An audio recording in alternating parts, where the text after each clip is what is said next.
hip hop in '88 was it has to be one of the best years ever, besides the beginning, because you had people like Rick, you had EPMD with More Bounce, you had Rob Bass out with It Takes Two, you had Kane out.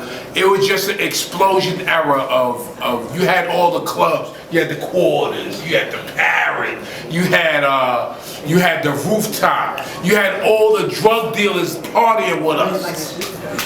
And you know, it was just a cool era. You had to be cool to be down in that era. You had to have money cool, you had to have Jeeps, you had to have the Jetta, you had to have the Benz, the BM, you had to have the Jeep, you had to have the little Suzuki, you had to be going to Tad's Steaks, you had to go to Tony Romo's across the street from the Quarters, you had to go to City Island, you had to go to One Fish, Two Fish, you had to hang in Brooklyn at the time at Albee Square Mall. You had to take pictures on the Deuce. What else? You had to go to the Carnival on 161st Street. You had to go to Harlem Week. You had to go to the joints at the State Building. At that time in '88, I remember me and Rick. I was there. What was that? 48 for 47 where Def Jam was. 48, 47, yeah, 48. We was sitting in the car. He said, yo, I'm gonna let you hear this, but don't tell nobody. He played Moment of Fear. My head fell off. I had to pull it back on, because it was the style. Drinking my tea.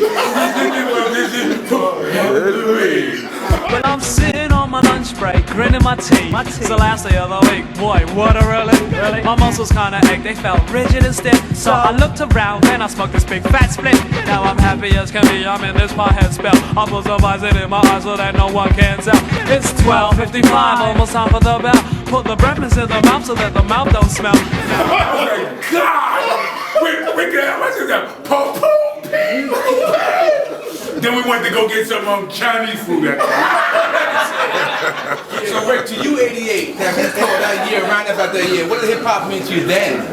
88, for me that was like my golden era, you know, my generation golden era, you know what I mean? We was on tour, Cool J and stuff, me, EMPMD, De La Soul, Kane and them. You know, so it was like different varieties of hip hop, just a different like grapes, apples, oranges, bananas and stuff of hip hop, you know what I mean? So it was like a variety of styles of hip hop, you know what I mean? It wasn't just hip hop, it was the culture of living at that time. It's black culture, you know, the unidentified. You had the Jamaicans, segregated. You had Alpo AZ, Rich Era. You had the dudes in the Bronx, the Club 371, you had Billy Washington, and all of them, it was like more peace. People wasn't dying like that at that time. You know, you might heard a nigga got shot. But he died. He got robbed. He just put some Robitussin on the cut and healed up. Like, do you feel like that year set the blueprint for hip hop, like for the years to come? Like yes. Everything is reinventing itself from that year. From '86 on up to '89 set the blueprint for hip hop coming, because it was so many groups blooming at that time. And so many people just learning stuff. You know what I mean? So Rick came out with the incredible album at that time. That he did most of it. He came out when at that time when Children's Story, that wasn't even my favorite record. But my favorite record was Hey Young World. Cause you know I'm in the slow records. Hey Young World and Moment I Fear. Yo, the rhyme styles he used on Lick the Balls. Excuse me, I'm trying to earn a mere buck or two. A silent rapper come in, and who the fuck are you? Around this part of town with diamonds and your girl in fur. I'm trying to enter in this rap contest you're having, sir. You're kinda late, flat tire, well let's do a cut. Well alright, pay me now, and you'll be after her. I hope I don't mess up or run out of breath or even Rick. Don't worry, hun, you hit him harder than a fucking brick. Is it the Pepper say? Is it the Mama did? Come on, man. It was incredible. Alright, so to close this off here now, Rick and Biz, when did you first get in tune or first hear or meet EPMD or Eric Parrish? Do you recall that moment? Well, first of all, I knew Parrish and Eric and them because they was from around they was from I lived in Brentwood, so I knew Parrish's brother, you know, but I knew Eric too. And Eric was a young boy when he first made his record, and I told him that this is what I told him. I said, "Yo, man, check that contract, because you know these people get funny with the contracts." And you know, and at the time I was helping them. I used to help them get into the clubs and some of the like I gave them a couple of their first shows. You know what I mean? Okay. Rooftop Mike and Dave shows. You know what I mean? And how about you, Rick? Well, we was on tour together, so you know they were doing their thing. You know what I mean? Like pair MCs together. You know what I mean? There wasn't too many pair MCs except for maybe the generation before us, like Run DMC and them.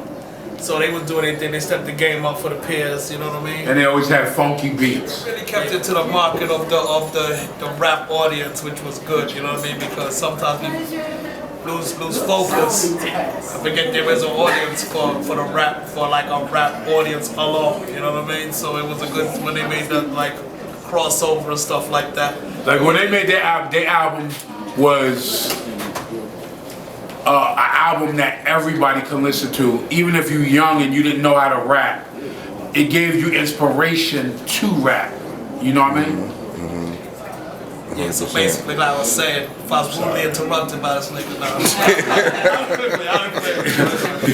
No, I'm hungry, right? I'm hungry, right? As you said, you're right. Nah, like I said, what they did was they're known for like catering to a rap audience strictly. So, because there's a market for a rap audience strictly, just like there's a market for a rock audience strictly, and there's a market for a country audience strictly.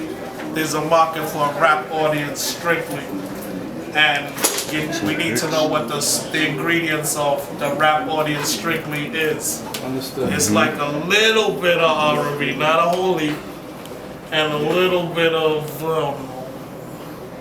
Black history, and just keep it gritty. And feed your audience. And let them know about the jewelry, that how like the kids that's out today, they think that they starting something new, but this is something that you've been doing. First of all, we wear real Next, you know what I'm gonna do? I'm gonna start coming to parties with magnets. Come with a strong magnet to the party. Okay. Rick always been Johnny Jewelry and always with the Clarks. Rick always been Johnny Jewelry or Billy Bally's. Always had the Bally's and the Wallabies. Right or wrong? Right.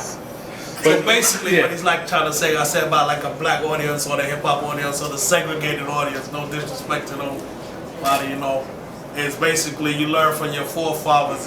It's not that, you know, some people may have found a messed up way of living, but you can still learn from something like this style. Like people, like I wouldn't honor drug dealing, but you can honor how they spend the dough. You know what I mean? Like they laced the car. They know how to blend colors. Well, I used to hang with them because I used to get some food. Same thing with pimps before our generation. They knew how to lace cars and dress. And you know how to play with you know how to spend your money. So you know how to spend your money, which would excel your mating core, if you understand what I'm saying. Okay. You know what I mean? So when you see people wearing like a lot of heavy ice, it was like giants back then. It was hard to keep up with giants. You know what I mean? Because they had giant dough and they spent their giant dough in their segregated environment in such a way that it increased their mating core. Which we learn, each one teach one, you know what I'm saying? Like back in the days when I used to hang with Rick, when he used to let me hang out with him. And when he used to let me hang out with him, he told me the next phase would be diamonds and furs, and he was right. And anyway, and like you said before, on the come up, sometimes you gotta fake the jewels if you gotta front. You know what I mean? Nobody ever gotta know the joints is fake. You know, you just front until you can afford But how the did you real- foresee that though? How did you foresee that would be the transition to furs and diamonds back then?